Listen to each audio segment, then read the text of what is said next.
Throughout the summer, Democrats cruelly blocked COVID relief legislation in an effort to advance their extreme left-wing agenda and influence the election.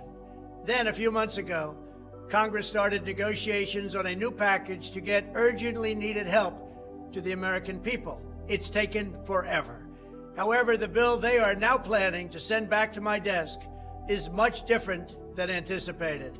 It really is a disgrace. For example, among the more than 5,000 pages in this bill, which nobody in Congress has read because of its length and complexity, it's called the COVID Relief Bill, but it has almost nothing to do with COVID. This bill contains $85.5 million for assistance to Cambodia, $134 million to Burma, $1.3 billion for Egypt and the Egyptian military, which will go out and buy almost exclusively Russian military equipment, $25 million for democracy and gender programs in Pakistan, $505 million to Belize, Costa Rica, El Salvador, Guatemala, Honduras, Nicaragua, and Panama, $40 million for the Kennedy Center in Washington, D.C., which is not even open for business, $1 billion for the Smithsonian, and an additional $154 million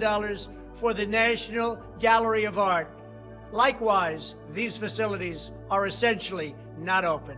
$7 million for reef fish management, $25 million to combat Asian carp, $2.5 million to count the number of amberjack fish in the Gulf of Mexico, a provision to promote the breeding of fish in federal hatcheries, $3 million in poultry production technology, $2 million to research the impact of down trees, $566 million for construction projects at the FBI.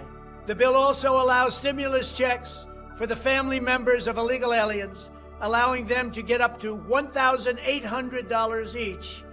This is far more than the Americans are given. Despite all of this wasteful spending and much more, the $900 billion package provides hardworking taxpayers with only $600 each in relief payments. And not enough money is given to small businesses, and in particular restaurants, whose owners have suffered so grievously. They were only given a deduction for others to use in business their restaurant for 2 years. This 2-year period must be withdrawn, which will allow the owners to obtain financing and get their restaurants back in condition. Congress can terminate it at a much later date, but 2 years is not acceptable. It's not enough. Congress found plenty of money for foreign countries, lobbyists, and special interests, while sending the bare minimum to the American people who need it. It wasn't their fault. It was China's fault, not their fault.